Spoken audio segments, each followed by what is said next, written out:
Welcome into the PFF NFL podcast. Steve Palazzolo here with Sam Monson on a Monday morning reviewing Week 4 of the NFL. Yeah. How you doing, man? Doing good. How about you, Steve? Doing great. I'm just going to turn you down. Me just down? Just a touch here. We only have to turn you down. Did you bring the energy this week? What are you wearing? Oh, you got your face on you. PFF podcast t-shirt. I would never wear a shirt with my face on it. No? I thought, haven't you already done that? Well, 4 faces of my own. Yeah. Yeah. 4 of my faces. Well, need more. We need more shirts. More of your faces? I don't think we need that. Buy the shirt. Sam's face on it. PFF podcast. Anyway. No singing this week. No, man. People were asking for it. Did the numbers go through the roof? People were asking for different songs.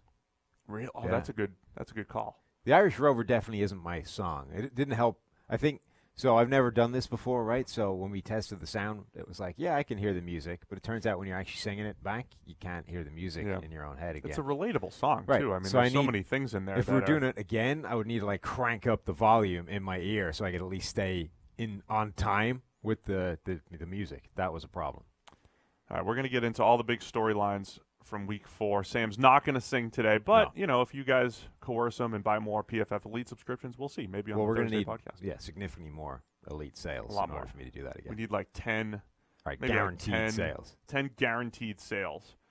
That's what it is, and then we'll get to like 20 guaranteed. We'll start up in the ante. Uh-huh. All right, so that's what you get. That's what podcasts do. They give you like a little incentive to get what you want. So if we get to like what we need is proof of purchase sales. If we get to 10 of those, we'll sing again. And this can happen anytime. As soon as we get those 10 elite sales, or does it have to be like this week? No, I mean when we hit it. Okay, as soon as we get to 10 elite, we hit 10 proof of purchase, like this is to create singing. You know what I mean? Yeah, send us a screenshot and we'll get Sam to sing another song. Podcast @PFF is the email. If we get 10 of those roll in, I'll sing another song. I like it. This is great. This is how we do business. Yeah. Were you on TV last night? Were you on Sunday Night Football? Were you on that little yeah, in the ad. Nice job. Thanks. Yeah. I think you could see my face. Nice. I was on a couple of times. Very fleeting, but yeah, on a couple of times. Because me and Solly did the video in here. That was a 30-second spot. And there's a 3-minute version that's going to be over on AWS's website. Might be there already. But just, a little inside baseball, as they call it, a little behind the scenes. Took us 2 days to do that 30-second spot. Really did. 2 days of turning PFF Towers over here into Hollywood studio. It was amazing. Like they had a whole film crew roll in, monopolize the whole building for a couple of days, filming all kinds of stuff. Yeah, it was pretty amazing. Anyway, so let's get into the action. Let's go back to Thursday Night Football.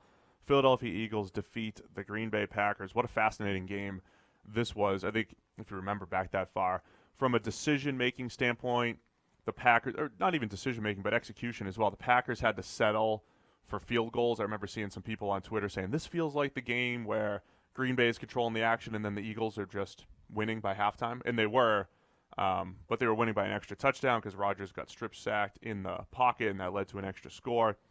It's another one of those games where I think the Eagles' decision-making continues to just put them ahead of the game, knowing when to go for it and when to just making good decisions over and over, increasing their odds just a little bit. Yeah, and then the other key was, the Eagles were a better team than their record because they had literally dropped passes that would have won both the previous games where they lost. So the idea that the Eagles were going to come out and be significantly better than people were giving them credit for, I think, shouldn't have been a shock to anybody, and that's kind of what happened. Yeah, and Rodgers he keeps having a weird game, right? He a lot like last year, he would play pretty well for a lot of the game, and then I don't know, in crunch time he missed a couple throws, but he still had them at the goal line and kind of has an unlucky interception. We talked about this on this little preview show that we did on Sunday, me and Austin, and it was how quarterbacks. The perception of how a quarterback is playing can be completely dictated by when it happens. Right. So Baker Mayfield, I haven't checked what the grade was this week, but Mayfield's PFF grade, like in the first quarter, was 80-something, and then in the fourth quarter, after 3 weeks, it was 40, right? So it's not that – so everyone keeps asking, Baker's not playing well right now. Why have you guys still got him ranked like 15th or something in the grades, right? And that's part of the answer is because he's actually playing quite well in the first half of games. It's just that when the chips are down and when things were going badly and they needed him to show up in the fourth quarter, that's when he stank. through 3 weeks, right? Right. Whereas the opposite is kind of true again after 3 weeks before this week about Josh Allen, was that he would actually play quite badly overall, but then would come up with a big play. And it's amazing how much one big play can make you forget about, because again, your brain kind of functions along that highlight reel outcome-based mentality, right? So you will forget about a lot of stuff if your guy comes up with one big game-defining play. Oh, absolutely. And so those two are kind of a big example of that, but it really happens across the board, and that's why, sometimes perception is completely different from what's actually happening. And it generally evens out over time. The question I posed in the Eagles-Green Bay game was, we always talk about offense dictating, and we've seen some good defenses around the NFL right now, right? I think there were still some question marks about Green Bay's defense after facing Trubisky, Kirk Cousins, as I said, and Joe Flacco against Denver. And then they run into an Eagles team that really did run it at will. I think we had talked about the Packers kind of making the right decision as far as going smaller, kind of inviting teams to run, which, if they're averaging 5 or 6 a pop, can in a one game sample can beat you. And that's what the Eagles did. What did you just do? Dropped my pen and then caught it. Oh, and almost wrecked the entire audio setup in the process. We're good. We're professionals here. Okay. We got this. So Green Bay got run over. Wentz made enough throws when he needed to, missed a few along the way, but overall he's still playing pretty well. Wentz, his best throws, again, he threw like a back shoulder that Mac Hollins got knocked out of bounds, but the throw was right there. Carson Wentz's best throws have fallen incomplete this year. And that's another, especially in a 4-week sample, another perception thing. Yeah. Right? I mean, when your best throws, he's got 5 big-time throws so far this year that have fallen incomplete in 4 weeks. Yeah, that's insane. Right? And if you just, over the shoulder, caught, back shoulder caught, I mean, it completely changes the numbers and the stats. So Wentz is playing even better than some of the numbers would indicate. That's key. When you go back and everyone's just looking at those box score numbers, these are why those things lie. Lots. Yeah. A lot of the time, over the course of a few games, that can be everything. Devontae Adams was spectacular in that game. Then he gets hurt. They're clearly a different team without Aaron Rodgers' Binky out there.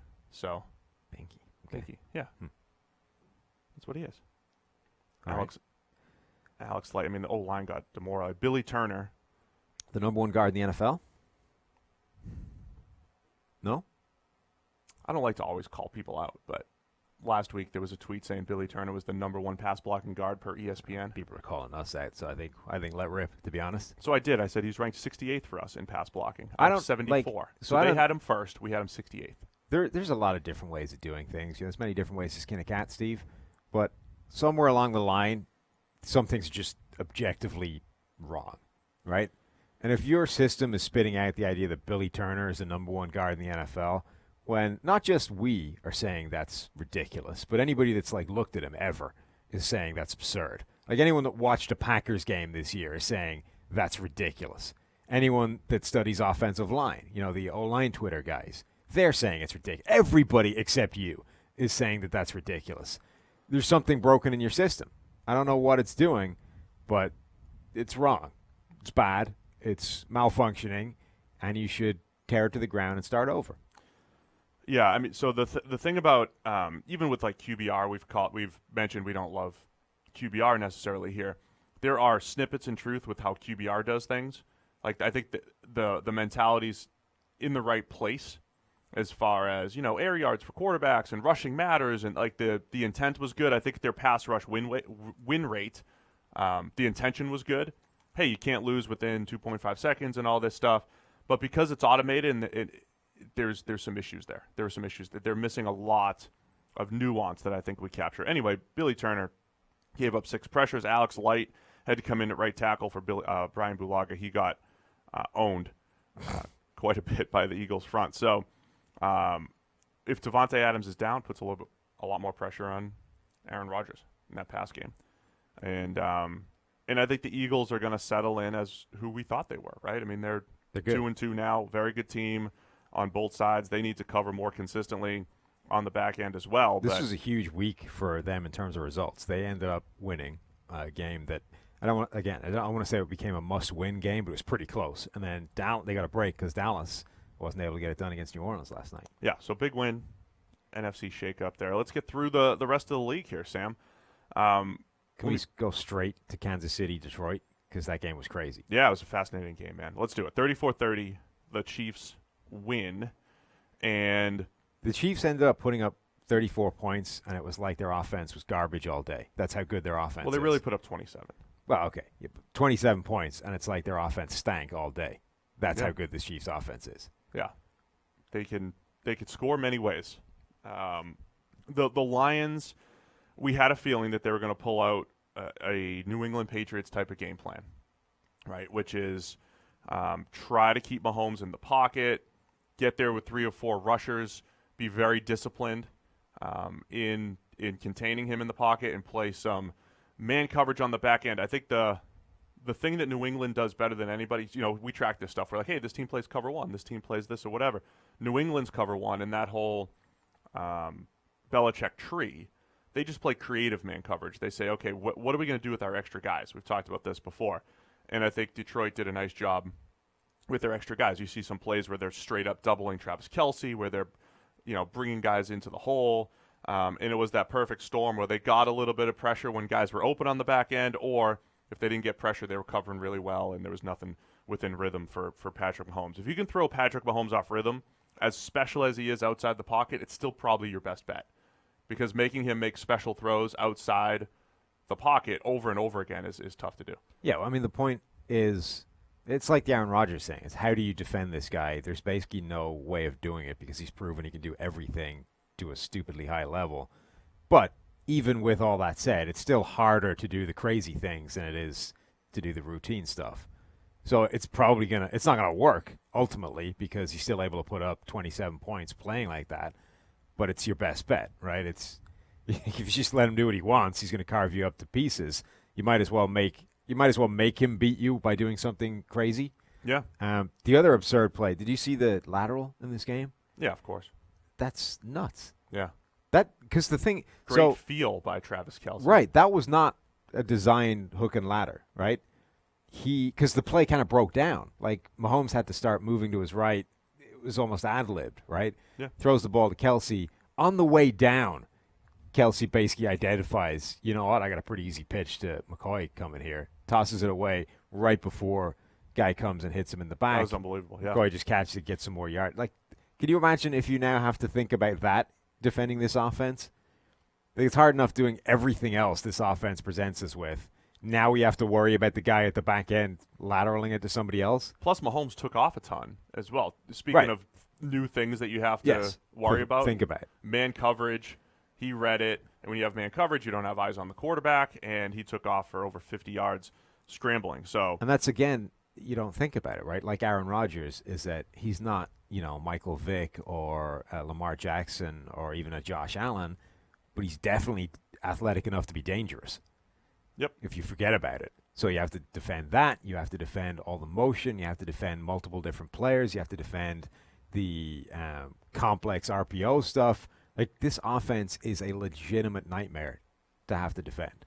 Yeah, Mahomes was 2 for 13 for 16 yards when under pressure. Now, understand this too. This was a lot of late pressure. It wasn't just getting his face pressure. But yeah, 2 for 13 passing, and then 22 for 29 when not under pressure.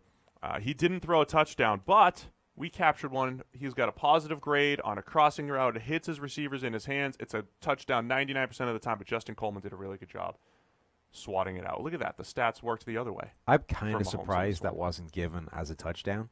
He almost had it long enough, yeah. Well, in this new world of catch it, right, in this new world of once it's in the end zone, you catch it and you get 2 feet down, it's basically a touchdown. Right. I was surprised that wasn't given as, like, that was in his hands, 2 feet were down, he had complete possession, then the punch came in. Anywhere else in the field, I agree, right, that's going to be given as a catch and a fumble. In fact, that's basically the same argument. If that's going to be given as a catch and a fumble anywhere else in the field, it should be a catch and a touchdown in the end zone. It was really close. It's a bit like, Stephon Diggs had one where it was catch, bang, bang, 2 feet down, ball I was shocked that they called that a fumble. I wasn't. I think that was today's NFL. I think that's what happens now. So that's why I'm surprised at the Coleman one, that they gave him the pass breakup for that, because that should have been a touchdown to me. It was a good play by Coleman.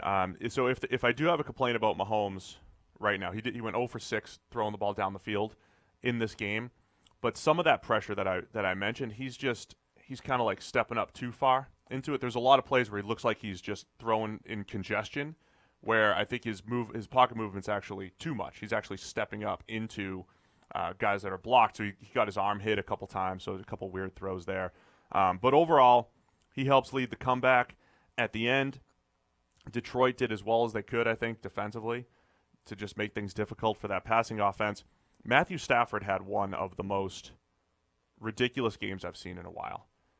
I think 3 out of his first 5 passes were big-time throws. I'm talking, we've mentioned this over the last few weeks. We're talking like the sidearm, old school Stafford stuff, fading away and just feeling it. He ended up with 6 big-time throws. We're talking like second-level throws, putting it up away from coverage, hitting guys in stride, 15 to 25 yards down the field. He was awesome. Also 4 turnover-worthy throws. Random throws he misses, 3 feet behind, 2 really bad fumbles in the pocket. So, Stafford, I like volatile Stafford, though. We've been asking for this. Yeah. So I don't mind. The fumbles are avoidable. I don't mind if he misses a couple risque throws, because if he's going to hit 4 or 5 of those per game. I think risky rather than risque. Risque. No, that's a different thing. Oh, I added to it. Yeah? All right, risky throws. All right, 4 or 5. If he makes a few risky throws and he hits 4 or 5 of them, I'm okay with that. I like that. I mean, I like that for the Lions. We thought that they were going to be too conservative and run heavy, but if it's paired with an aggressive Stafford, I think good things can happen for this Lions team. I mean, I think the point we made is that you need that, right? Sometimes they're not going to break your way, but you have to take the rough with the smooth, because trying to eliminate the bad it takes away all of the positive as well. So you just have to roll with that. What was interesting, Eric and George on the forecast, Eric really made this call that the Lions are the best team in the NFC North heading into that week, right? And then they go out there and almost shock the Chiefs. And it might not be crazy. Most of the logic is kind of built around the fact that the other teams aren't very good. So, the Bears have a phenomenal defense, but Mitchell Trubisky's been their quarterback. The Vikings have a good defense, and Kirk Cousins is their quarterback. And the Packers just don't appear to be as well-rounded as the rest of them, or as good across the board. Consequently, you're kind of left with the Lions as the last man standing of a team that might actually, might win the division. So to see them actually go and make life really difficult for the Chiefs, who were virtually unstoppable before that, is kind of interesting to back that up. And all that said, just so you know the fine line here, there was a play where Jared Davis was absolutely torched by LaShawn McCoy and Mahomes overthrew him. And there's that play in the end zone that we talked about that Coleman broke up. So as much as we're complimenting the Lions, I mean, it really is this fine line between giving up 40 and the 27 that they gave up to the offense, plus another 7 on the fumble return by the Chiefs defense. The Lions also went full Peanut Tillman punching footballs out. Dude, this game was insane. It was just the ball was coming out every 2 seconds. The broadcast did a really good job of showing it. They're showing the right-hand punch to the ball. Yeah. And I always joke, if you're a coach, you can't really coach turnovers. Turnovers are mostly luck and all that stuff. And every coach started, hey, we got to win the turnover battle, and we're gonna be aggressive. We're gonna force turnovers. But this looked like a really concentrated effort to knock the ball free, and they did it. What's interesting is that well. almost nobody seems able to do that consistently. Right. I mean, Lovie Smith's Bears were always pretty high on that list, but how much of that was just Charles Tillman? Right? Yeah, if you take Charles Tillman and the patented peanut punch out of the equation, how close would they have been to the top of that list every single year? But nobody else seems to be able to replicate that. You get games like this where a team does appear to go relentlessly after the football and force some turnovers, but nobody sustains it. Like, right. Why is that? I just think it's such a small number every year, Right, but it doesn't appear to be that hard. Well, plus if it's to a fumble, focus on the ball and go after them that way. No, I know, but even if it's a fumble, you might not be able to recover it. I mean, there's a lot to it, but man, the Lions did that really well. Yeah. And if you're a Chiefs fan, let's just put this in perspective again. You're 4 weeks into the season. You've played 3 road games, one of which might be the best team in the NFC North now. Sam, Credit those Detroit Lions, and the Chiefs have 7 home games left. I mean, they're in really good shape here. You're the outdoors versus dome expert. Does this mean Patrick Mahomes can't play indoors? No. One Okay. game. All right. One game sample. Fair enough. I think we're okay there. Okay. Let's move on to the most perplexing team The most perplexing team. in the NFL. Who's that? It's either, and they're both in the same game, the Falcons or the Titans. Yeah, I mean, I was thinking the Titans, but yeah, they're both really annoying me right now. Yeah. Really annoying me. Yeah. I always pick the Falcons. I always believe in the Falcons. In the Titans, they are that team. As soon as this is why the Titans are like small sample size, like reminder. Don't take this one game and extrapolate it forward. Yeah, oh, the 'cause they're not Titans gonna are do a it Super again. Bowl contender. Oh, the Titans are the worst team. Are they ready to move on from Marcus Mariota?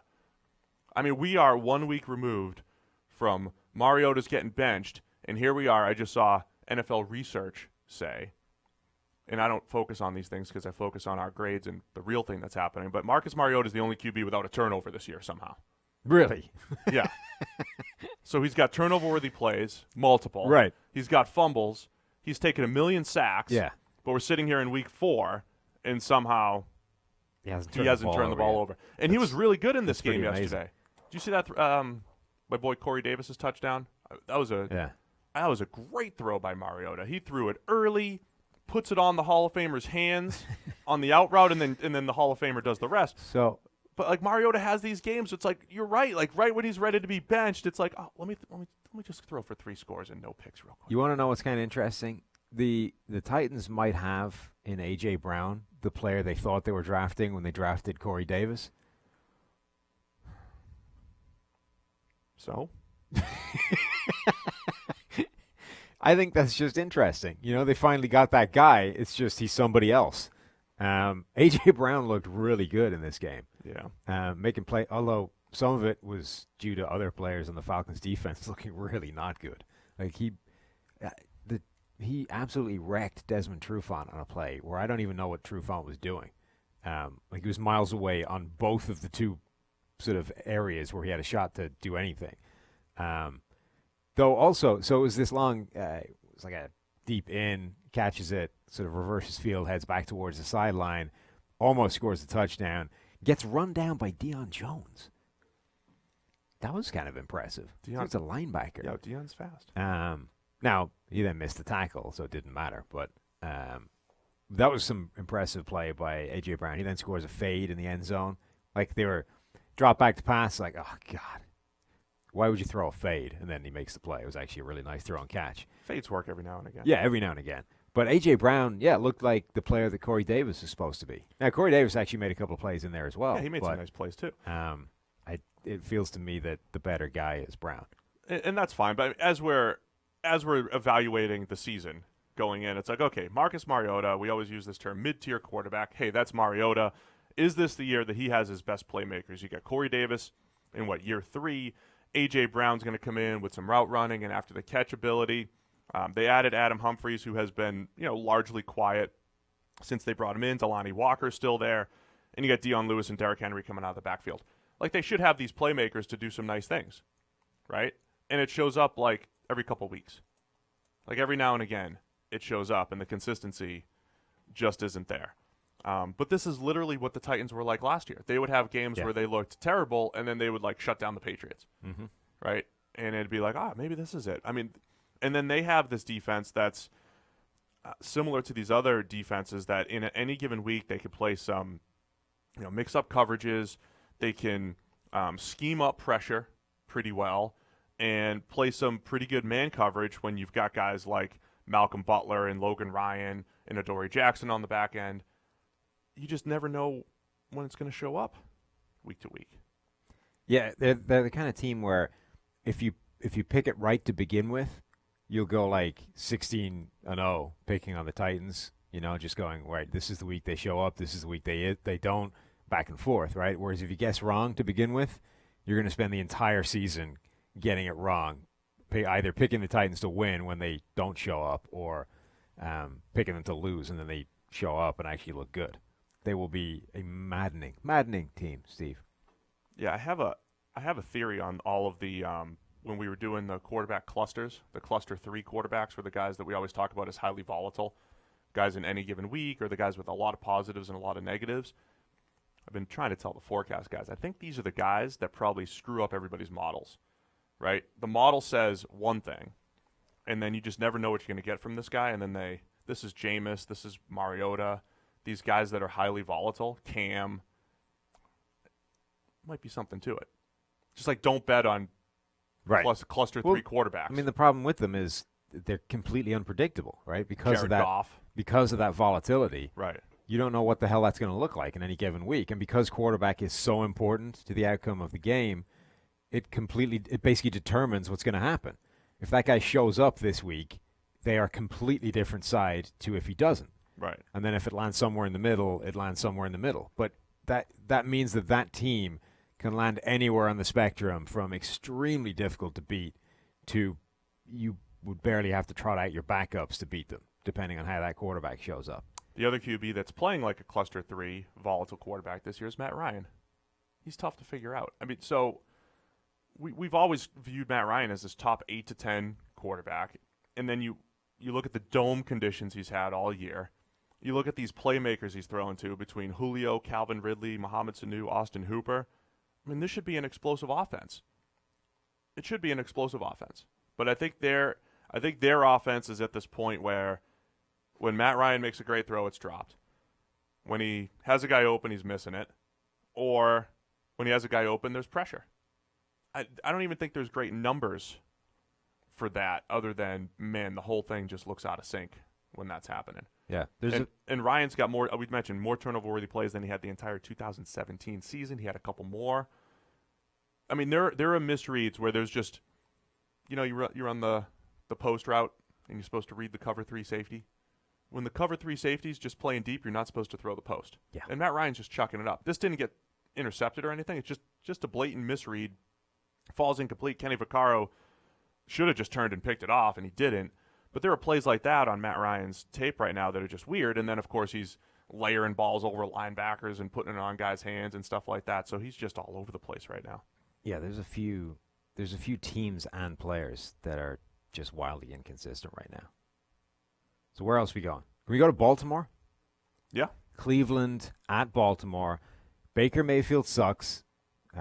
Freddie Kitchens is in over his head. The Browns were an off-season figment of everybody's imagination, and the fruits or the seeds that were sowed are being reaped, and it's not good. Did the narrative change? I think it did. 40 points for the Browns, 25 for the Ravens, a ton of yards. Baker making some plays. Everybody actually making some plays, and suddenly everything's changed. The Browns are first in the division, right? They sit atop the AFC North, 2-2. Technically give them the tiebreaker. Which we do. I mean, the NFL is going to. So as of now. It would feel right.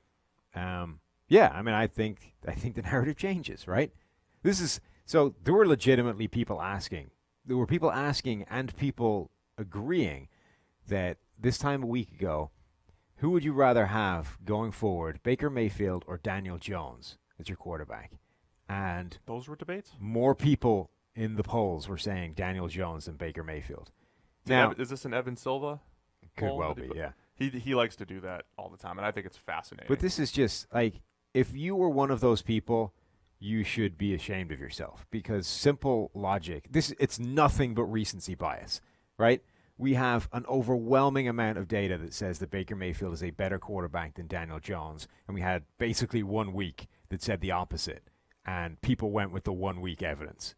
That's just ridiculous. So you fast forward a week, Baker Mayfield looks good again. Daniel Jones did not, even though they got a win.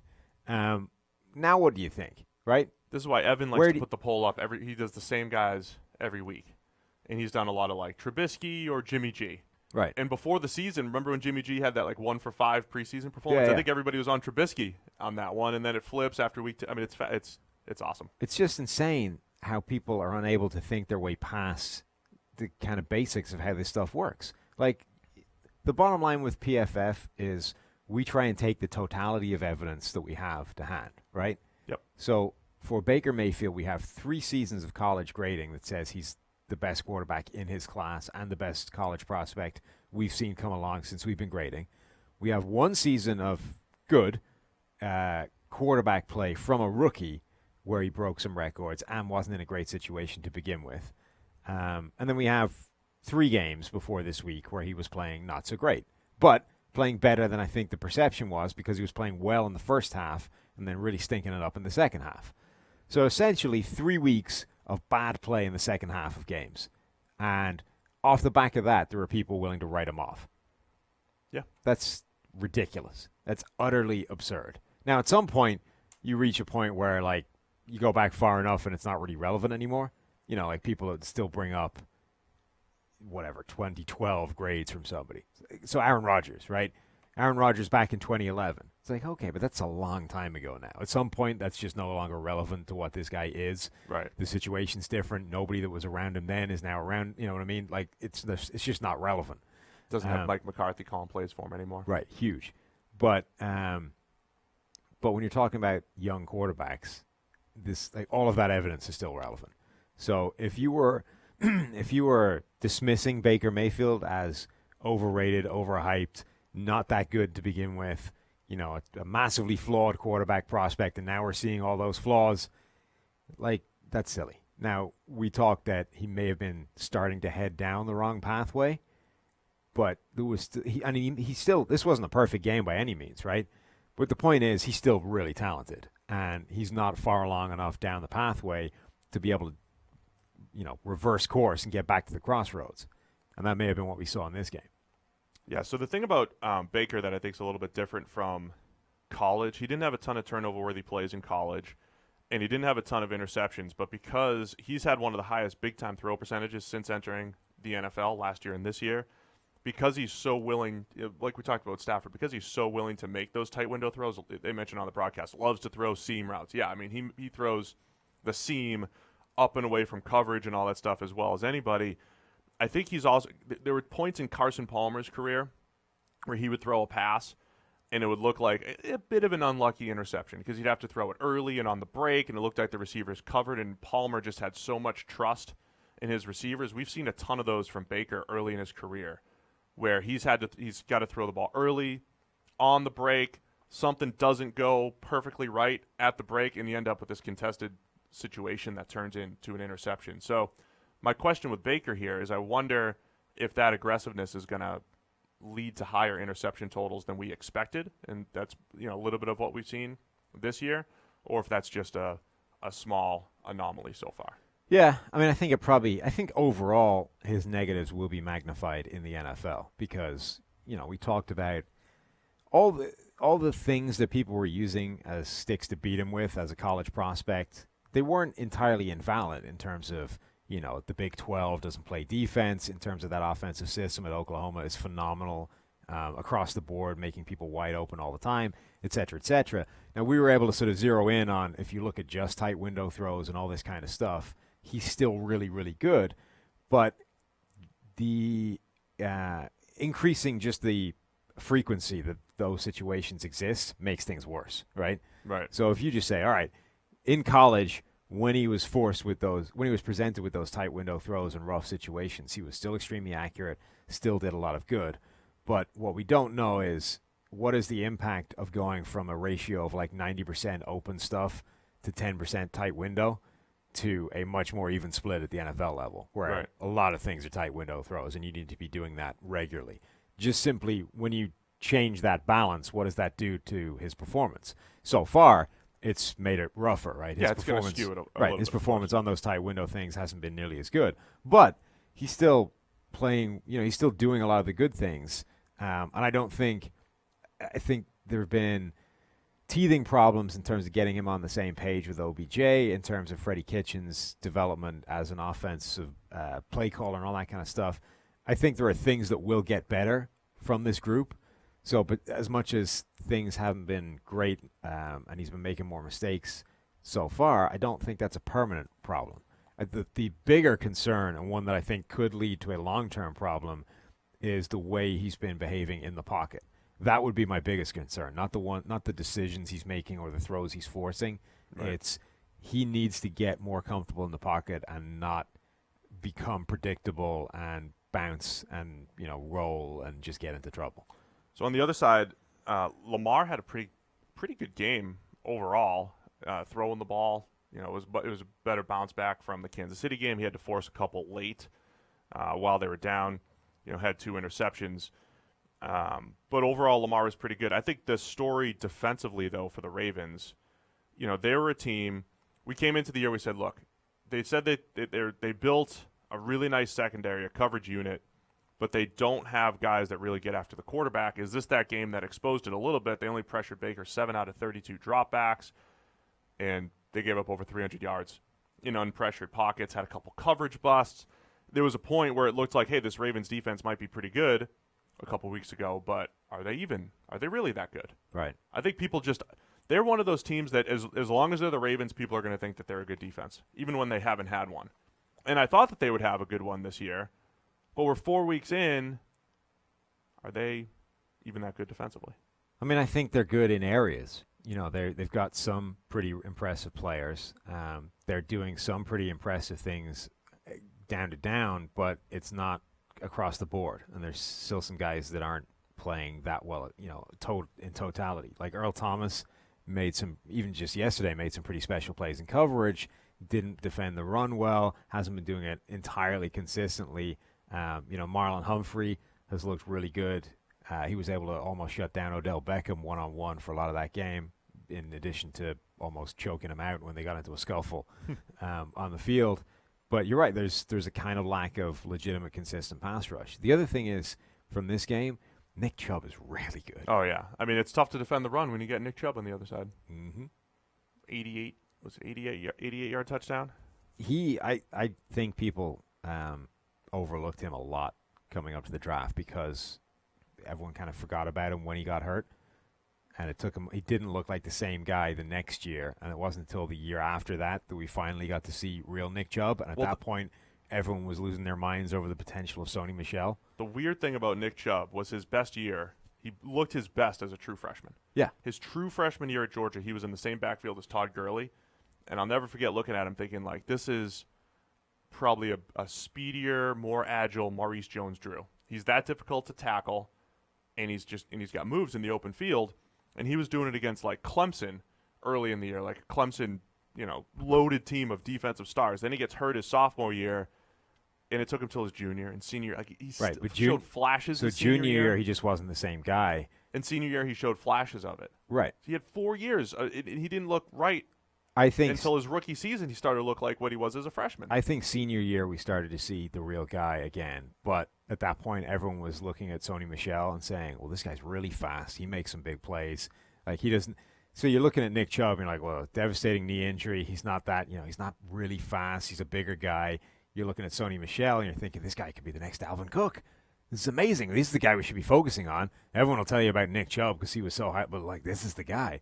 And I think people just slept on him too much. If you actually watch what he was doing, particularly as a senior, you're like, this guy is really good. Yeah. So he does add a dimension. If they're gonna block it up, he can create some big plays. So it was funny when he took off and went whatever it was, 80 yards for a touchdown. He achieved a higher speed according to Next Gen Stats than Tyreek Hill achieved at any point last year. It's all dependent on, did Tyreek have any plays where he was just straight line? Right. That's basically it. If you get 80 yards in a straight line, you're going to be one of the fastest people in the NFL. Like Fournette had one of the fastest speeds a couple years ago because he had a 90-yard run. Right.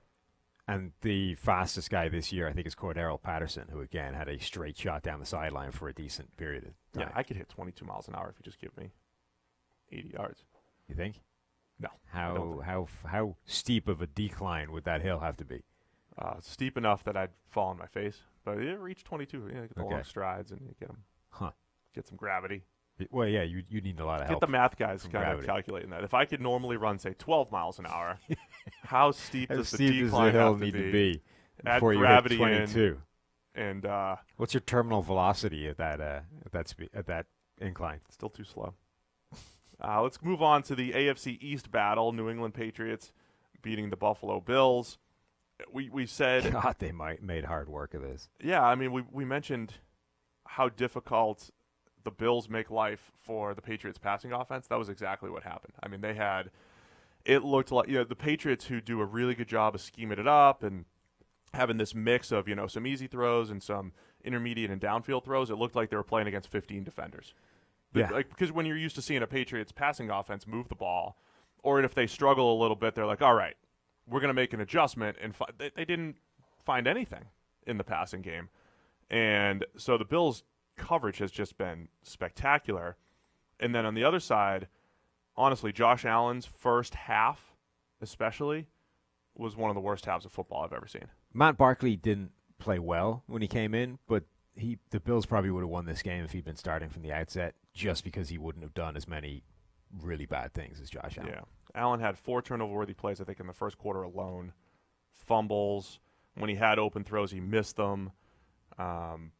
So we talked about Allen's volatility, and we gave him a little bit of credit coming into the game, saying, look, he's completing a lot of passes. He's still putting the ball in harm's way too much, but he's completing a lot of passes. This was like the old Josh Allen who missed open throws and just forced stuff out of nowhere. That's why he had the 3 picks, had the fumble. And so then he gets knocked out of the game because that hit to the head by Jonathan Jones.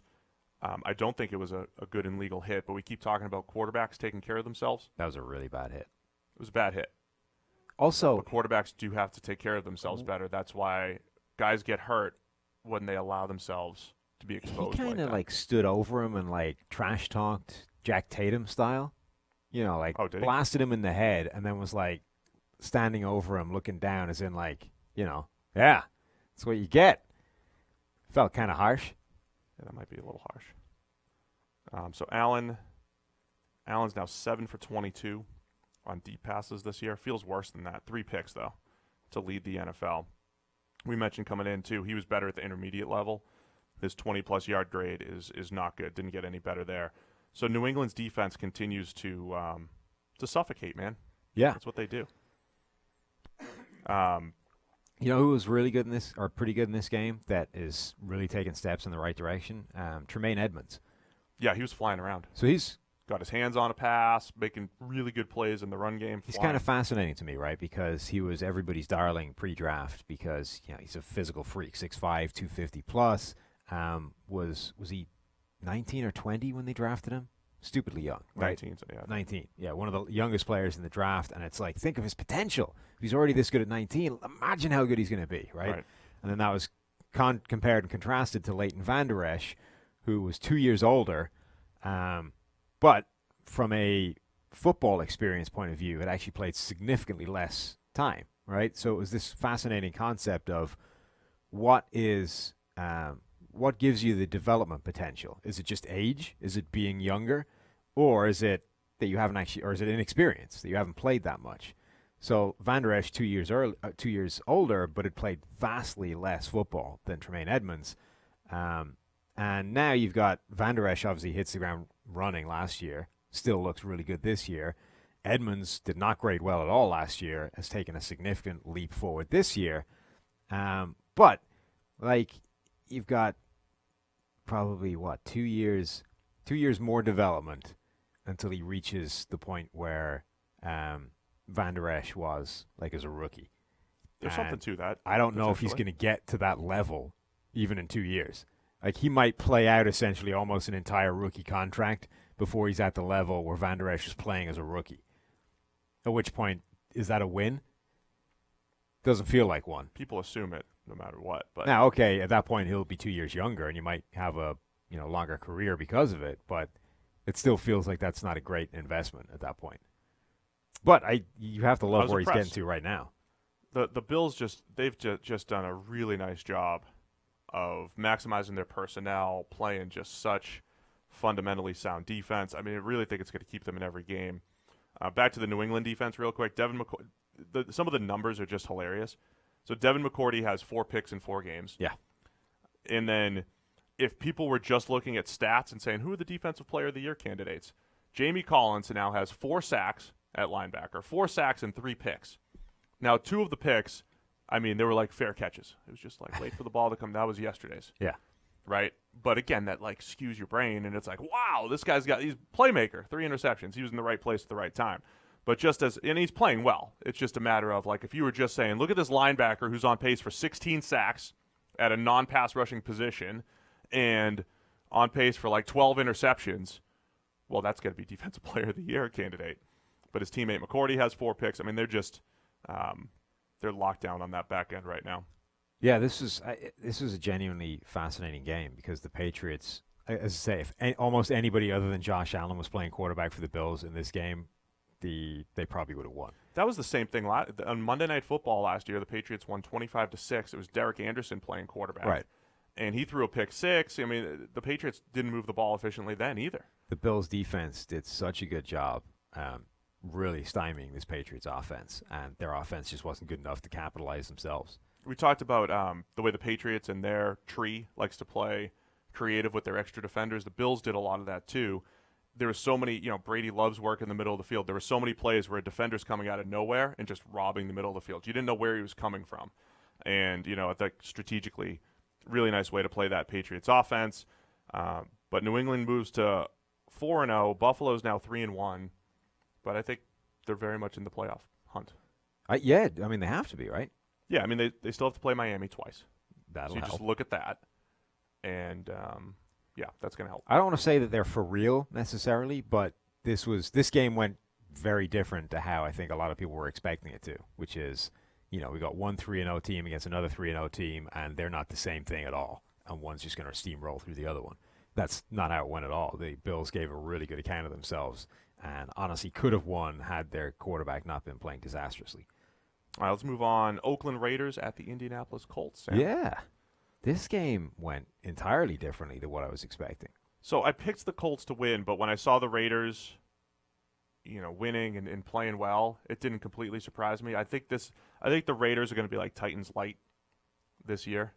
I think they're the team that, Carr keeps them in games. He's reasonable enough, and if he makes, to me with Carr, we talked about how conservative he can be, but if he just makes a couple big throws here and there, makes a couple big plays, it really is a game changer for the Raiders. Plus, their defense had shown signs of life, right? They had those 3 quarters against the Chiefs where they played well, terrible second quarter. The defense just looks a little feistier this year. What I really didn't like was the matchup, though, in the run game, where they looked so completely clueless against the Vikings, going up against a Colts team that A, wanted to run the ball, B, wanted to do the same things, and C, had Marlon Mack, who isn't Dalvin Cook, but he's pretty good. Oh, he's been playing. He had been playing really well leading up to this So game that now. just seemed like a horrible matchup on paper.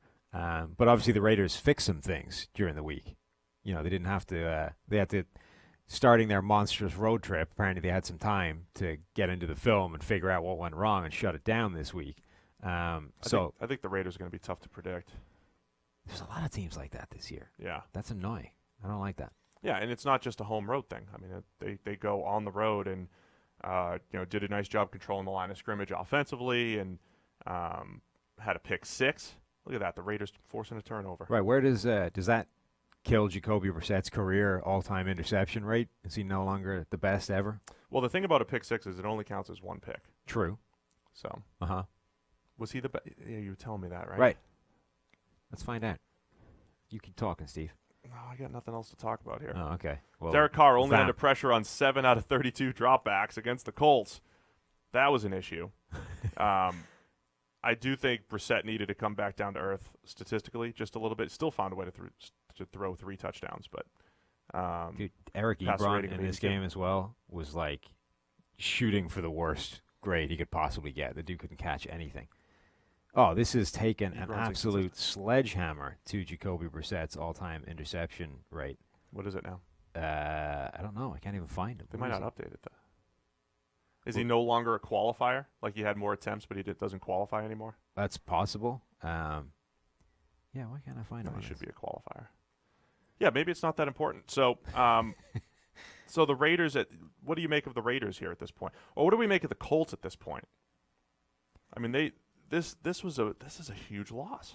It is. For the Colts. So there are losses you can have where it's not so much that the loss itself puts you in a horrible spot.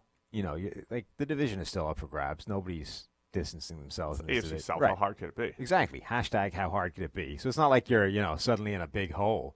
It's more that if you manage to lose against the Raiders in this kind of manner, it speaks more to what your level is, right? Mm-hmm. So it's less of an issue that you're now in a deep hole that you need to claw your way out of. It's more that if you're capable of this kind of performance, you're probably not actually that good. The other thing I think to mention about the Colts, they lost. Here's their 4 weeks: lose by 6, win by 2, win by 3, lose by 7. They have been in pretty close games, and yesterday got away from them a little bit until the end, but they have been in close games pretty much every single week. And I think that's what their roster dictates, right? When you have a Jacoby Brissett heading up a pretty decent roster. Not great, but decent roster, good roster. I think they're just going to be in close games, and it's going to be coin flips. A lot like the Titans. So are we looking at a couple 9-7 teams? Probably. Jacoby Brissett's all-time interception rate is now 1.4%, which is the same as Aaron Rodgers as the best ever. I don't know which guy, like where the decimal points fall, but he's essentially there or thereabouts still. There you go, Jacoby. Hang tough in the interception battle. Nice game by the Raiders. Yeah. Los Angeles Chargers at the Dolphins. Yeah. This for a while. Dolphins are hanging tough, man. Right, except they are completely unable at the moment to score points in the second half. They have yet to score in the second half this season. Yeah. That's a problem. Yeah, I still think the Dolphins' offense is far worse than their defense. And their defense just continues to get put in difficult spots. And, yes, they're getting torched in the passing game. But if I had to predict what's going to happen with Miami, I think the defense will start to come together. There'll be some games down the stretch where it's like, oh, look, they held the team to 24. Yeah. Am I going on a limb there? They held the team to 21, but the offense just inept. Another subpar game for Josh Rosen behind a bad offensive line with bad receivers, and just it's all bad. Yeah, it really is. Like everything around him is bad. Kenyon Drake isn't bad, but he's in the same spot in terms of being everything else around you is bad, so you have no shot at doing anything. Like Josh Rosen made some throws, but you just can't survive behind that. Like you've got Jamarcus Webb as your left tackle. That's actually happening right now in 2019. Like that was an experiment that failed years ago for other people multiple times, and the Dolphins are so screwed that that's now their plan. Dolphins stopped the run well, though. They are slowly getting to the point where like Kalen Ballage is playing himself completely out of any form of snaps. Like, and they still give him 8 snaps, and he drops the ball in the middle of those 8 snaps. Like, he is playing worse than I've ever seen a running back play. Like, to the point where if it's any other team, that guy would be cut weeks ago. And somehow he's still trucking along for the Dolphins and actually getting snaps for them in offense. Their offensive situation is just horrendous. And, yeah, the defense is better by default, but it's not good. Yeah. So Chargers win. Yeah. Dolphins analysis is tough every week. What I didn't understand was, so obviously we got caught up in the whole, is Melvin Gordon going to play or not last week? And even though they had, running back in a walking boot, it was like, no, he's only going to be available for emergency situations. Because they're at Miami. Why? I mean, he's either capable of playing or he isn't. What is this? Because it's at Miami. He's back, but only if we need an emergency running back. And what the hell is that? So you don't want him getting hurt at Miami. Give him another week to get his legs under him. Well, then don't activate him. Like, because it's if it's an emergency, they would. This feels pretty. He's clear a running back. Anybody that carries the ball is vulnerable to getting an injury at any given point. But instead, they, like Austin Eckler, again, completely just taking a hatchet week by week to Melvin's leverage. Again, graded really well. Looked entirely comfortable being an every down back. They even got Troy Maine, that's really a name. It's not Tremaine, it's Troy Maine. Pronounce it Tremaine. You can pronounce it Tremaine?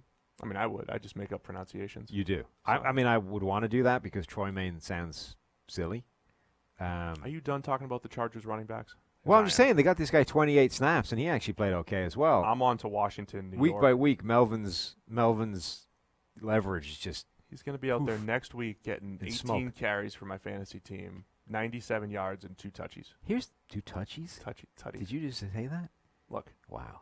It came out wrong. It really did. God. Let's move on. Coffee's wearing off. So Stop talking about the Chargers. I just want to say the Chargers did it the right way, right? This was a blueprint of what Dallas should have done. Dallas should have done exactly the same thing. Tony Pollard would be like the league-leading rusher right now, and and Zeke would be begging to come back from Cabo. Oh, yeah, that's... Instead of having handed him $90 million to do it. Agree there. Washington Redskins at the New York Giants. It turned into a battle of first-round picks, Daniel Jones and Dwayne Haskins. Neither quarterback played very well. Keenum played poorly. They replaced him with Dwayne Haskins, who kind of looked like a rookie. Went 0 for 4 with 2 picks under pressure. So the entire narrative had been for like a week and a half, why are you not playing Dwayne Haskins? Case Keenum is terrible. What are you waiting for? Put in the rookie. Apparently there was a reason they hadn't been playing him so far, and it was because he was prone to, making some pretty terrible decisions. Yeah. Can we talk about Daniel Jones? Absolutely. Daniel Jones did not play that well. In fact, he played kind of bad. And a couple interceptions, bunch of missed throws. And dropped interceptions. There were more that could have been picked off that weren't. 2 of them looked like the same play. Like, they showed the second one. It's like, hang on, was that was – are they replaying the first interception? Yeah. Quentin Dunbar, It was only when Dunbar got up and started running the other way than he ran the first time. Like, no, that's a second play. No, that's different. It's literally the exact same play that you threw. We had 3 turnover-worthy plays for Jones. No big-time throws on this one. And I'm not even looking to, dance on the guy's grave or anything. I'm not writing him off. I'm just saying that anyone that was crowning him last week is an idiot because this can happen, right? You don't know anything after 1 week of play. Guys need more than 1 week to determine anything. So the article I wrote last week was that there are signs of hope. Yes. But his play will lead to some volatility. And even in this game, he had some big, he had some nice plays. Like a 59 passing grade. He is number 3 in QBR, though, through 2 weeks. So don't worry. Those interceptions don't matter in QBR. He does do some nice – he continues to do really nice things with his legs, pick up first downs. And still think he's the new poster boy for sneaky athletic. No, he's actually athletic, though. Yeah, but he's tall, goofy, and white, so he can't be actually athletic. He's sneaky athletic. Everybody's making fun of his pregame getup. He just looked, I thought it was nice. Yeah? Well, khakis and a collared shirt looked fine. Huh. Okay. People were making fun of him. It's like, and then people were defending him. I heard somebody make the suggestion that the way to survive in New York's media market is to basically turn yourself into that goofy Eli Manning character. Aw, shucks. Right. So you dress up in the khakis and the button down. You basically make yourself as goofy as humanly possible. You think that's right out of Eli's playbook? Yes. Listen, Daniel. This is not. You're going to buy one suit. You're going to wear the suit once a year. Right. All you're wearing is a button down and khakis. You're going to look like some preppy guy pulled right out of a prep school academy, and you're just going to act like you don't understand anything that's going on. And that's how we're going to get through this. That way nobody will rip you to pieces, and you just survive. You fly under the radar the whole way. If you try and, deal with the media head on, they're going to eat you alive. There's no hope. You can't win that way. What you've got to do is run the Eli playbook. And nobody better to learn from than Eli. He hasn't had to deal with any criticism in 12 years, despite 5 years of very criticism-worthy play. Jones has done it well. So he picked up he had 3 carries for 35 yards as a scrambler. I think the difference, he's going to have a lot of games that are like Eli's. I think he'll have a lot of peaks and valleys. The slight difference is if you could pick up a few extra first downs with your legs like he has, just adds a little bit to the offense. You ready for what Daniel Jones and Dwayne Haskins have? So Haskins next week has to play New England. That's not going to go well. Assuming he's starting. They want to watch the film first. And honestly, I don't know that I would start him given that. So the Redskins are playing the Patriots. Daniel Jones has to go to New England in 2 weeks on a short week, Thursday Night Football in New England. Yeah, those are both going to be rough outings. So both rookies potentially have a rough one coming up. The Washington offense was so bad that it made the Giants' defense look good, and the Giants' defense is almost as bad as Miami's. Though I've only just discovered that David Mayo is playing for them. Oh, there you go. Graded well. That's how bad Washington's offense was. I do like a bit of David Mayo. One of your binkies. Yeah. Carolina Panthers defeat the Houston Texans 16-10. Kyle Allen moves to 2-0 this year as a starter. You can't stop him. Cannot stop him. Did you see what he did to J.J. Watt? What he did to J.J. Watt? Yeah. On which play? On the play that he did the thing to J.J. Watt. Oh, no, I didn't see that part. He legitimately matadored him. Watt comes steaming through the middle of the offensive line. Well, Watt got him earlier with the Right. strip sack. Kyle Allen goes to sort of, the old, oh, no, giant guy, cower, right? Only the way he sort of spun to cower down, he spun 360 and Watt just, fell off him. And then he maneuvers around, hits a pass, first down or something. Just, it was a great play. That's pretty impressive. Yeah. Allen did not play as well as he did the previous week, though. Shocker. The pocket presence was not nearly as good. Christian McCaffrey, though, continues to be awesome. Yes. Continues to ball out. Even, down the stretch there, he's got a little short crossing route that Allen pretty much missed, and he just reaches out. Juggling catch, 3 times, and then turns it into a first down. Skids over the first down mark. I mean, even just little plays like that. Literally, Superman catches it and then skids face first across the first down marker for the conversion. Did you see he's got he's tied for the NFL record for most 10 catch games for a running back? I didn't, but it doesn't shock me. In his career. Right. We're in year 3. Yeah. So he caught all 10 of his targets for 86 yards. The thing we said about McCaffrey coming out is if he was a slot receiver, he's a first or second round prospect. Did we say that? I said that. I said if he was a slot receiver, if he was just a receiver, he's probably a second-round guy. Yeah. I mean, I said he's equally capable of being a slot receiver as he is playing running back. Granted, I said the same thing about Reggie Bush, and that didn't happen until 5 years into his career. Well, Reggie Bush, I think, should have just been a slot receiver. Yeah, he was I don't think he was a guy that could play runner. equally well at either. I think he was a slot receiver that never realized it. Spent his entire career trying to convince people that he was Barry Sanders, and it just didn't work.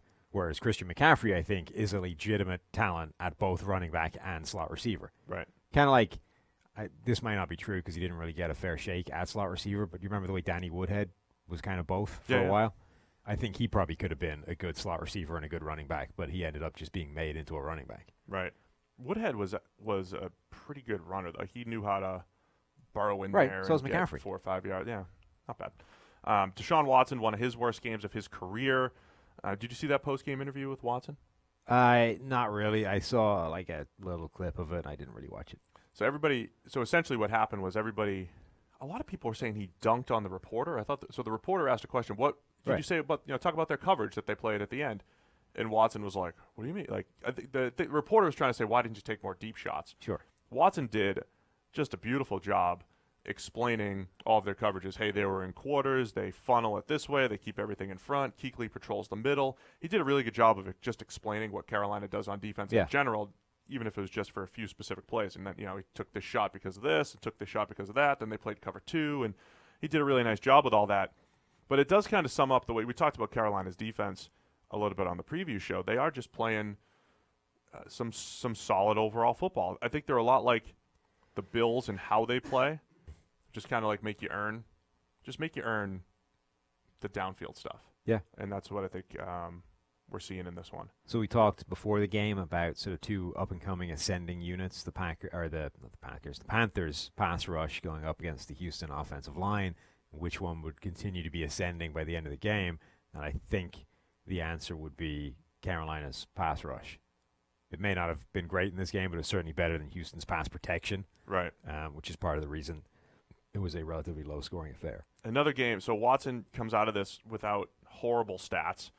3 turnover-worthy plays. Some of them, right? In At this one. least one of those plays was horrendous. Yeah. So this is the second straight week. I think he's had 5 turnover-worthy plays the last 2 weeks, and I don't think any of them.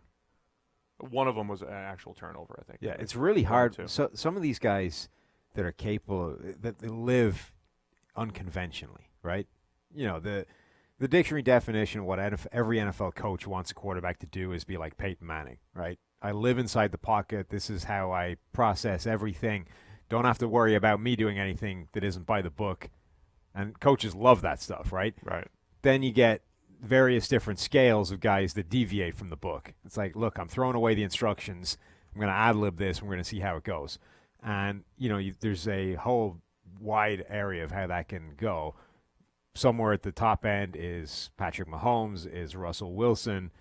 But then there's the middle ground, right, which is these guys are capable of making spectacular plays, But in order to do that, you're going to have to live with the fact that sometimes it goes badly wrong, and they either misread something or they don't have the physical capability of executing the play their brain thinks they can make. Yeah. And, they just throw the ball, and the physics doesn't operate the same way, right? You didn't calculate the amount of time that's going to give this guy to come over and make a play on it and all that kind of stuff. And Watson seems to be one of those players where most of the time it works out, but when it goes wrong, it looks ridiculous. It's like, what were you even thinking on this play? But it's difficult to say, stop doing that. The balance is tough, man. Right. Because it's like the Brett Favre thing, right? Right. He was really the first guy to spend his entire career doing that. And basically everybody came to the same conclusion, which is you kind of have to eat the bad plays because overall it works out, right? The good ones more than offset the bad ones, and you can't get rid of the bad ones without completely eliminating all the good ones. So you just have to say, all right, fine. Try not to do that again. But there's a lot of quarterbacks like this right now. And with Watson, so the thing about Mahomes, right, the reason why he's breaking the league statistically is because he also has a play caller that's creating the easy stuff. Right. And if Watson can take the easy, I'm not saying he doesn't have any opportunities. If Watson can learn how to take the easy stuff and stop taking sacks, right, take the easy stuff and make the spectacular plays, that's the perfect happy medium, right? So Mahomes has that. Watson either doesn't have it or he's just not at that level to take it just yet, to take the easy stuff and to hit it and just continually make pretty good reads. Right, but the other thing... But then have the spectacular plays outside of structure. The other thing about it is Patrick Mahomes isn't really making the bad ones, right? The crazy thing about him is, like we did a whole video on it, is his turnover-worthy plays have been like, bad fumbles. Every time he does something crazy and makes one of these absurd, like across the body into double coverage plays, it works out. Oh yeah, those He's aren't not bad being decisions. punished by them yet. Those are not bad decisions. I've said this since I first saw him do this. Right. Throwing across your body is not a bad decision for him, unless it's a bad decision. I mean, that's like you can't win if you're trying to lose. The reason those throws are bad decisions for most quarterbacks is because most quarterbacks they misjudge the arm required to make that throw. That's why I'm saying it's not a bad for him, because he knows he's making calculated decisions that are right. Right. Throwing across his body, he's like, I know my arm, I know my receiver, I know where he is, and I'm going to throw it to him. And if you throw it to him, it's a good decision. Yes, but the difference between him, before him, I don't know there's ever been a quarterback that's had the arm to consistently make those throws. Brett Favre always thought he could, but they would get him into trouble. And most of Brett Favre's ridiculous, hideous plays came on that type of throw where you're like, why did you? Now, again, he made a bunch of them as well, but the point is those were the bad ones, right? It's just you haven't 100% dialed in on exactly what your limitations are, and that's causing problems. Mahomes seems to have 100% read on what he's actually capable of doing. So every one of these, he's not being punished by these throws the same way every other quarterback that's ever had a penchant for attempting them has been. And that's the difference between these guys. I had something else I was going to say. Yeah? And I lost it. Was it good? Probably. Oh, okay. Well, that's unfortunate. Oh, here the other thing that Mahomes has is spatial awareness. When Brett Favre was making a cross-body throw, every now and again he would forget that there was a linebacker there. Mahomes he knows where the defense is. Yeah. He had a play. Mahomes, just to go back to him real quick, he had a play yesterday, right, where he did the whole no-look thing. Jared Davis wasn't really in the passing lane, but he was almost in the passing lane. But because Mahomes is manipulating guys with his eyes, it's awesome. He looked like a soccer goalie guessing on a goal kick. Goal kick? Penalty kick. Listen, I'm saying some wrong stuff today, but we're live. We can't fix it. Okay. I'm just going to roll with it. Goalie on a penalty kick. Mahomes is throwing the crosser behind him, and Jared Davis runs this way. The pass is going this way. It's fascinating. But Mahomes has some of that spatial awareness, knowing where guys are, and it's like they're all calculated decisions. Anyway, I think Watson needs some help, and look at that NFC South. It's all wide open. Yeah. Panthers up to 2-2, mostly thanks to that defense. Should we stay in the AFC South? Minshew mania? AFC South, oh yeah. Jaguars. That's what I said, right? Yeah, you did. Oh, good. But we were also in the NFC South, and I was like, oh, did we go to the Bucs? Yeah, no. All right, AFC South. Yeah. Jaguars beat the Broncos. Joe Flacco makes a really nice comeback, but not as good as Gardner Minshew's. You can't stop the Minshew. Minshew mania is alive and real. They also desperately tried to ride Leonard Fournette through this game. He also broke a couple of tackles. Now, this was the best he's run. What was really in a long unfortunate time. is that it was Will Parks that he seemed to be able to break tackle every time. Why is your analysis based around like the 6 players that you really like? That's all I'm really interested in. Leonard Fournette made a couple of big runs, and just Will Parks couldn't take him down for some reason, so he rumbled on for eternity. I think this was the closest thing to LSU Fournette. Yeah, that I mean, we've well, seen. this is what LSU Fournette looked like, right? Which is you get him basically into space, you get him one-on-one with a guy, he'll run him over and continue rumbling, right? In the NFL, it doesn't happen because people can tackle run him. guys over for a while. Now, apparently, Will Parks is the exception to that rule, where every time he hit Will Parks bounced to the floor, and he kept on rumbling. The other thing to come out of this game is Cam Robinson very almost cost him the game. A, through terrible play. B, through penalties. And then C, trying to fight the Denver defense when they'd made the play. Like, what are you doing? You're about to win the game through a kick, and you're trying to get yourself a 15-yard penalty for fighting the defense. Like, his whole team was, like, holding him back, saying, get out of here, you moron. Yeah, it's not smart. After the kick, Leonard Fournette and Robinson had to be separated because Fournette was still trying to explain to him why he was an idiot. That was amazing. Like, literally your entire team is trying to pull you away from this because all that can happen is you cough up a 15-yard penalty and we lose the game. Yeah, right. And that's in addition to the playing badly thing that it almost cost him the game to begin with. So anyway, Minshew. I mean, he's making, what looked like a bottom 5 receiving core. DJ Chark, D.D. Westbrook. He's making those guys look pretty good. One of his touchdowns was pretty special, like dancing around the pocket and then delivers a pass. Speaking of Brett Favre, did you see somebody show an old Favre touchdown that was almost exactly like that? Man, Minshew he's got the it factor, the moxie, like he's got it all. Mustache. So we're joking about Minshew. Oh, sell T-shirts. My T-shirt hasn't arrived yet. Go get a Minshew T-shirt. Also, we have stickers now. Did you know that? We have Yes. like a full Minshew that you can stick on the front of your laptop. We talked about it on the podcast. Well, okay. Whatever. So yeah, I do know. I was on the podcast. Yeah, we get stickers, Minshew. But no, listen, he's got some feel in the pocket when he needs it. He's not perfect, but man, he's throwing the ball down the field still pretty consistently. You wouldn't expect him to be perfect, right? He's a rookie. He's a 6th rounder. He's got some limitations, so of course he's not going to be phenomenal, but he's playing well. This is going to really bring up the question about him and Nick Foles. That's what I was saying, right? If he plays this like is this, really bringing up the question now. If he plays like this the whole way through, what happens? Because you can't be confident that Nick Foles is amazing. Like if Minshew plays if he plays at this exact level for the remaining time that Nick Foles is out, that is a really hard question. And I suspect the answer to that is we basically say Nick Foles isn't quite ready every week until Minshew lays an egg. Here's an interesting one. And then that gives you an excuse to put him back in. Okay, so who might want Nick Foles? Who would want Nick Foles this year? This year. And who would want Nick Foles after this year? After this year, the Minnesota Vikings. What about the Colts? Even though they locked up Jacoby Brissett for 2 years, Frank Reich's there. No. No? No. So you think the Vikings... You think Nick Foles is an upgrade over Kirk Cousins? No. I just think that after this year, Cousins will have played himself out of Minnesota, and you're back to I have no quarterback. So you take a shot at Nick Foles. We'll talk about Cousins in a minute, but Kirk Cousins outplayed. He forced Nick Foles to transfer from Michigan State. Yeah, I mean, I'm not saying it's a great plan. I'm just saying that after you've blown this one, it's a shot.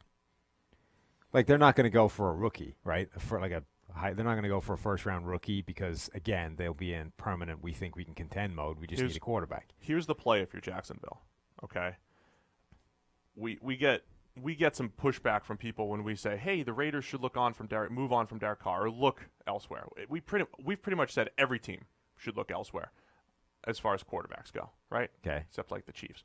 Yeah. I think the play for the Jags is try to get something for Foles, run with Minshew, and then still look for the next quarterback. You got to hedge a little bit just in case Minshew's not the guy.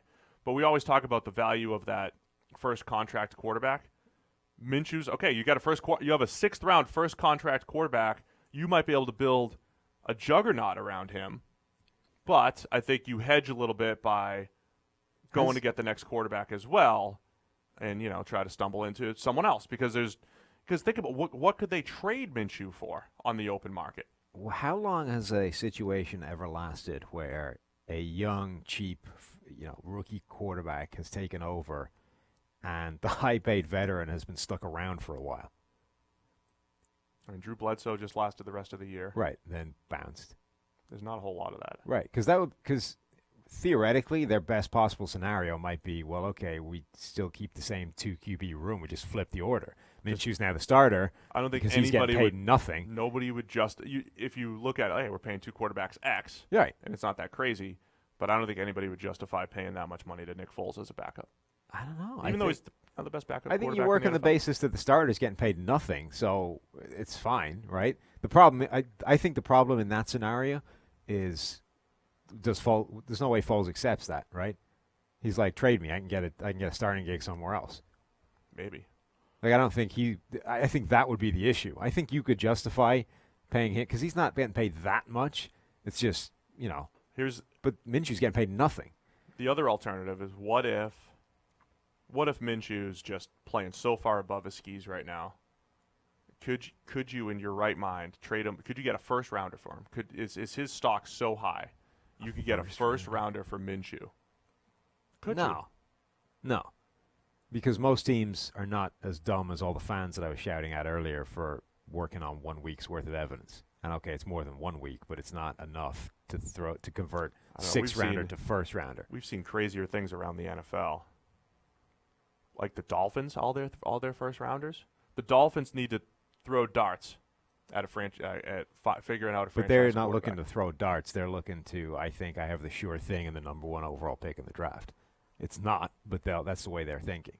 They will think that having your pick of the best quarterback in a given year is a better shot than sending that first-round pick to a guy that everyone thought sucked a few months ago but has now had 3 or 4 good games and we think is the real deal. So if you could take if you're the Jaguars and you could take emotion out of it and you simply looked at it through this lens, we drafted a 6th-round player, and eventually and he played really well. And we flipped him for a first or second rounder the next year. Even though there's a chance he could have been the guy we were looking for all along. Could you take emotion out of it and maybe say that the value, taking a 6th rounder and flipping him for a first, if you just did that more often than over time, that's good things are going to happen if you do that. Sure. But or do you just roll with Minshew? Yeah, you still need the quarterback. I think that's the bigger problem. The thing with that is that they're looking good. They are. Jags. NFL teams are too wedded to their pre-draft opinions on people. Like, you see that people get signed, street free agents get signed all the time because back 8 years ago when they were being scouted, the coach that's now with this team really liked that guy. See, I think that's we're going to bring him in. We're going to see what he can do. The point is, if you're willing to make that decision 8 years later on a guy that has proven to be bad, you're not going to say, well, I thought this guy sucked 4 months ago, but 4 games says otherwise, so let's bring him in for a first. That's working the other way, though. That's usually, I liked a guy who had first-round ability, which probably was first-round ability, and you're like, hey, new situation, new scheme, we can mold it. Or did you just screw up your evaluation? Possibly. But that's different from, like, I hated a guy, and now there's this new proof that he's awesome. So, it's different slightly, but it's the same theory in that you're not going to go, well, I was wrong, clearly. I posed this question on Twitter. Emmanuel Sanders is still awesome. I think, given the fact that Denver's 0-4, you have guys like Cortland Sutton emerging, Deshaun Hamilton. I think Emmanuel Sanders could be a very hot commodity at the trading deadline for contenders. Green Bay Packers, the Patriots, if they had cap space. He would be a really nice fit for the Packers. By the way, New England pursued him a couple years ago in restricted free agency. Green Bay, especially if Devontae Adams misses any time, Sanders would be a nice fit there. Seattle, potentially. I mean, there's a few of these contending teams that just don't have the best wide receiver rooms. I really like the Green Bay idea. Devontae Adams is great. They just haven't been able to nail down a number 2 beyond him. Yeah. And Sanders could definitely be that. I would just keep an eye on that. How about that craziness in Los Angeles yesterday? Yeah. We use the term volatility a lot. I mean, this was it, man. This was your Bruce Arians' offense, your Todd Bowles' defense that's might give it up a little bit, might have a pick six. I mean, it's just gonna be madness all over the place. But as long as Jameis can keep chucking it downfield, Tampa Bay's got a shot. Chris Godwin dominant again, 12 catches, 172 and 2 scores. Yeah, so the Rams offense is starting to look capped by the performance of their offensive line. Past couple of years, obviously that took huge steps forward. It went from being one of the worst in the NFL to being one of the best in the NFL, particularly in the run game. Now it sucks again. Whitworth played okay yesterday. Everybody else played badly. Havenstein, bad. Austin Blythe, victimized. Brian Allen, Joe Noboom, bad. They can't win a Super Bowl with a line playing the way it currently is. It's not good enough. Like, all of these, nothing works in isolation, right? Everything influences something else. And, as much as we talk about quarterbacks influencing their pressure rate and all this kind of stuff, at some point, a unit can be bad enough that it stops everything else performing as high as it needs to. And the offensive line for the Rams right now is playing at that kind of level where they're still really good overall, and they will beat a lot of teams because of that, but they can't win against the best teams with this line playing this badly. And then Jared Goff, I think we looked it up a couple of years ago, who had the worst 400-yard games. Like, there was a Ben Roethlisberger game where he graded in the 40s, I think, throwing for 400. Yeah. Because a lot of times it's catch-up mode and you turned it over a ton. Goff had 4 turnover-worthy plays, a grade in the 50s, passing grade, and threw for 500 yards. He could have thrown for 650 with some of the throws he missed. He had open throws he was missing for, downfield shots. You want to know what was kind of incredible in this game? The Bucs dialed up the blitz 32 times.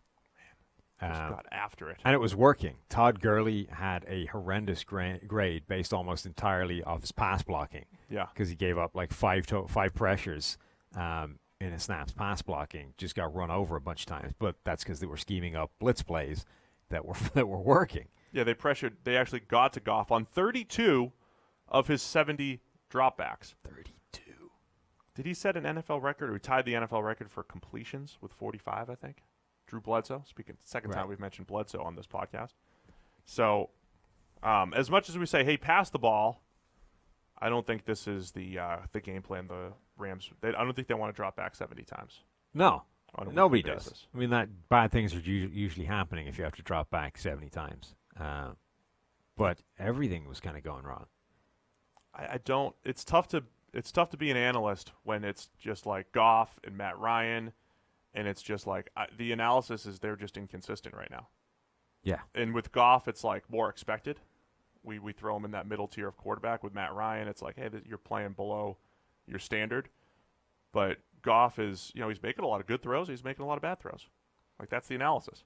The Bucs defense was kind of interesting because we were a week removed from asking, is Ndamukong Suh done? But suggested that revenge game Suh. Fumble 6. Right, might roll back. Fumble 6 total pressures-ish. Guy was basically back to being what you expect from Suh. Vita Vea continues to look really good.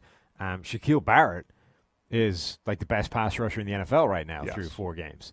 Got another sack, but also had 6 more hurries. It's not like the sack was... So before, he kind of got a ton of sacks, and they were a little bit skewing perception. I don't think he played as well as the sacks would suggest. But he now has 9 sacks through 4 games, which is... There's 4 people in NFL history that have done that.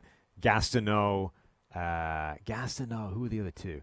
Gastineau, some other Hall of Famer, Kabir Bajabiamila, and Shaquille Barrett are the only people to have achieved that. Good job. You're a historian. Well, yeah, plus the graphic went up on a TV show yesterday, so I kind of half remembered it because I can't remember who the second guy was.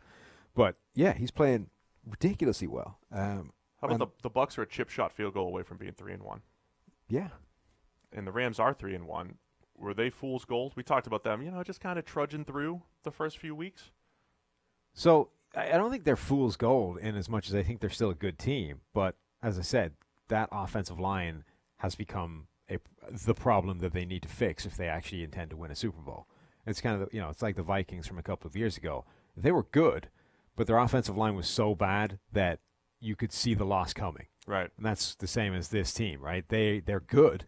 The offense will still put up points. The defense can still make plays. But if that offensive line doesn't get fixed, the loss is coming. Like, whether it's in the NFC Championship game or whether it comes in the Super Bowl, they're not beating every single one of those teams unless that line gets better. The first 55-40 score in NFL history. Speaking of historians, let me fix your mess over there. Thank Pulling you. a Steve here. Yeah. Pulling a China shop. We need to tape that down or something. Anyway, let's Can you move fix on. that? You're the office Guys, repairman. somebody, I am. Listen, I broke the coffee machine upstairs this morning. Yeah. It was bad. There was coffee everywhere. And we got plugs back there. It was bad. Right. That appeared to be the funniest We part. taped that up on the wall. Yeah. You were causing giant. Oh, it was Rick that told you. Rick came down to get the tape. Giant water spill messes next to the electrical Rick equipment. ratted me. Look, I tried to do all the IT guys a solid, and I get in early on Mondays so I could do some extra work and all that stuff. And we got double coffee pots up there. I was trying to get 2 pots brewed. Yeah. By the time anyone else And got into instead, it, you almost electrocuted yourself. I got 1 pot done. The second pot halfway through, and there was just grinds everywhere, and there was an issue with the coffee pot. Apparently, yeah. It's a complicated Dutch You've machine. caused quite the problems in the kitchens of. This was coincidental. This was You've almost set fire to both of them, and now you almost shorted out the electrics of the building. That's quite a run. yeah. Maybe you shouldn't do things I like have that. no rebuttal. No. Bad stuff happens when I use things. Yeah. Seahawks beats the Arizona Cardinals 27-10. Arizona's offense still just looks meh. Does it even look meh? So Larry Fitzgerald just passed Tony Gonzalez for second all time in receptions, and that's as much who as Corey it Davis is looked, going after. yeah, exactly. As much as it looked like all of Jerry Rice's numbers kind of look like nobody's ever getting near them, but Fitzgerald is only like 200 odd catches behind him, which in today's NFL, all right, like it's 2 full solid seasons, but like I mean, he could do that maybe. Do you think in an air raid system? Do you think Fitz is trade worthy? Trade worth? Do you No, think he has he's never anything leaving Arizona? to offer? Probably, but he's not. Like, he's never going anywhere. He's playing there until he stops. But the point is, my point being, he could potentially play for 2 more years and catch 200 passes and actually maybe pass Jerry Rice. 200, that's it?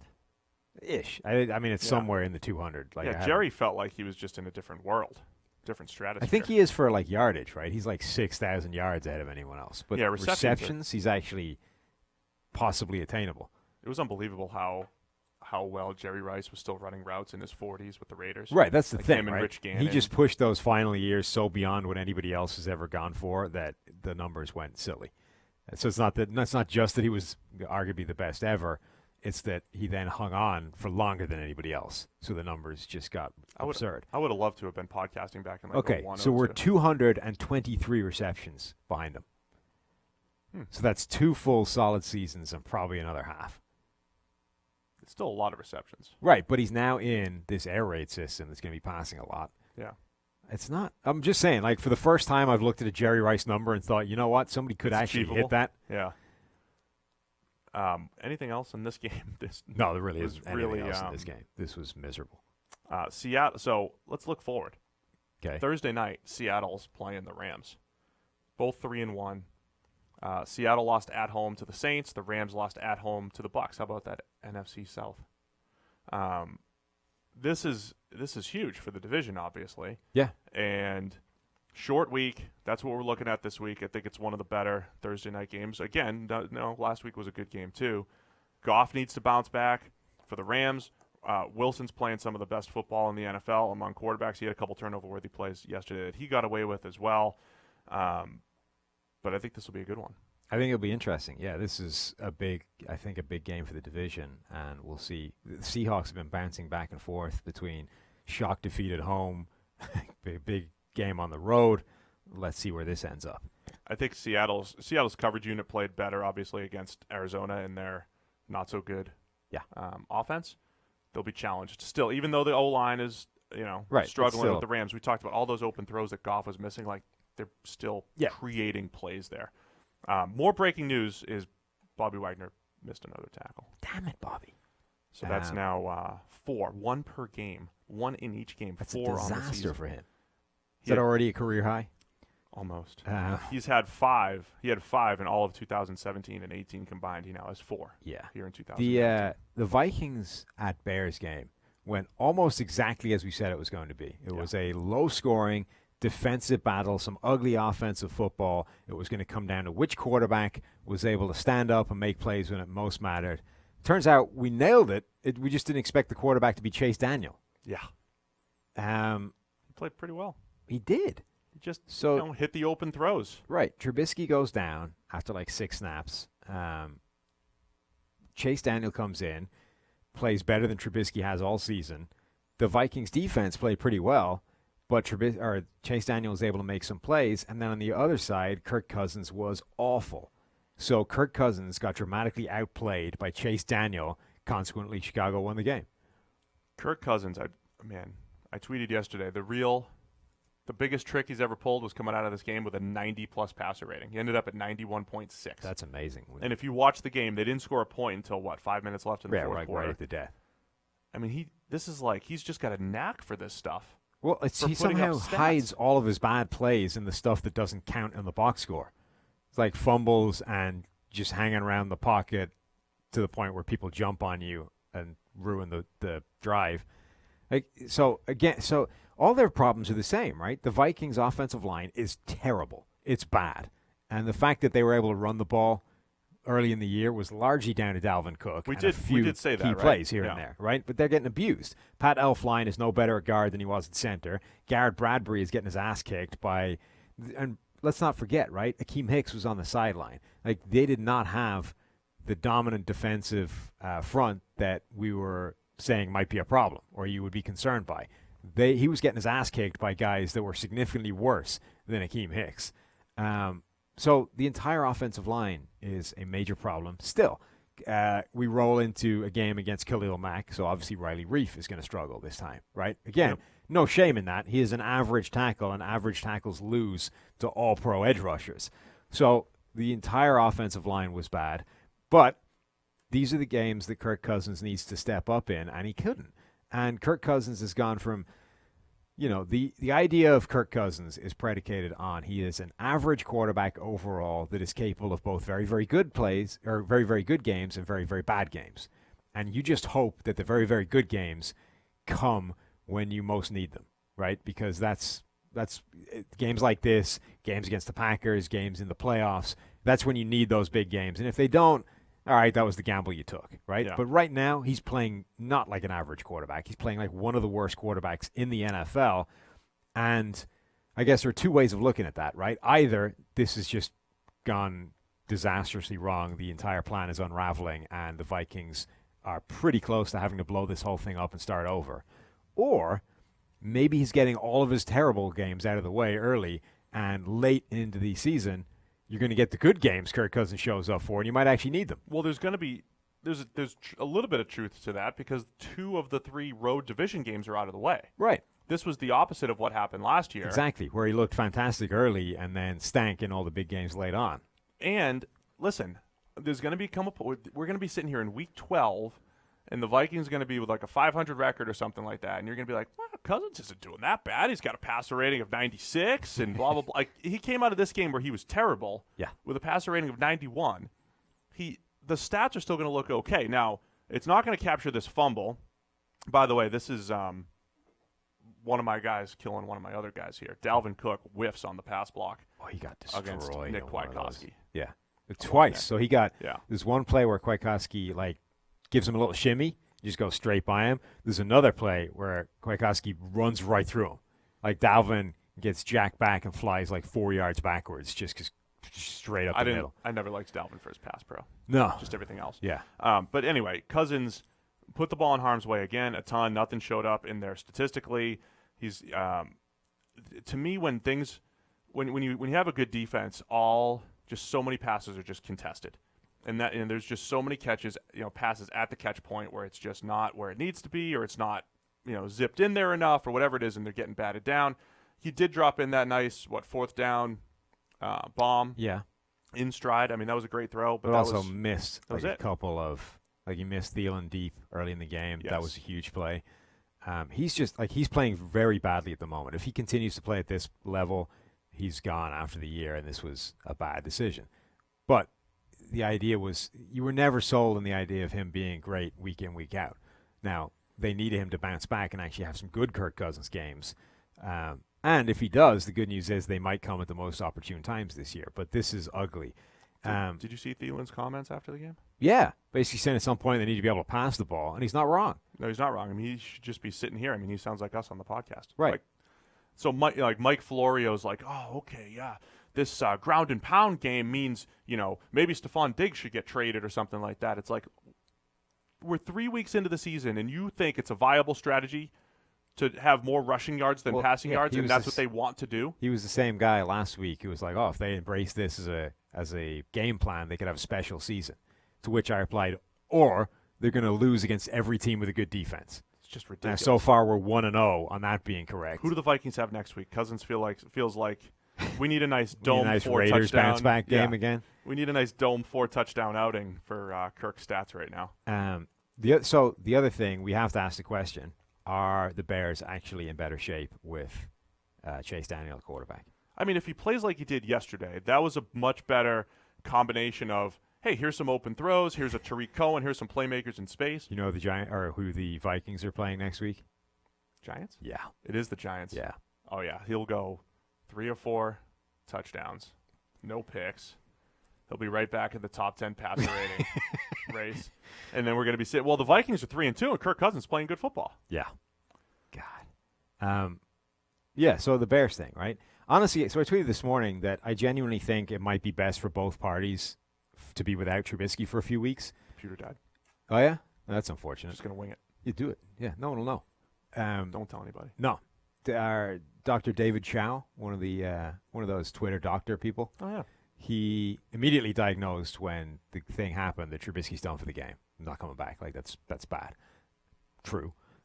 Now he's saying they have a bye, I think, in week 6, probably back for week 7. So that gives them a few weeks without Trubisky. And honestly, I think that might be best for both parties, right? One, because they looked better without him yesterday, right? Chase Daniel was able to do the stuff that Trubisky hasn't been able to do so far this season. It looked like they kind of relaxed the game plan a little bit when that happened. Yeah. And actually took advantage of some of that stuff. Did more game planning. Right. So I think for Chicago, that's good.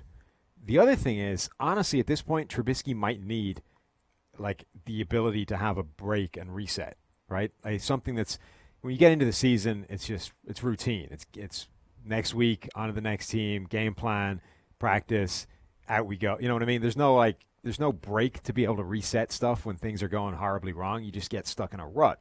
So he might need a few weeks where you forget about all that stuff. You're just rehabbing and get yourself back to where you need to be and try and take another run at this thing, because I don't think this season was going to right itself from where he was headed.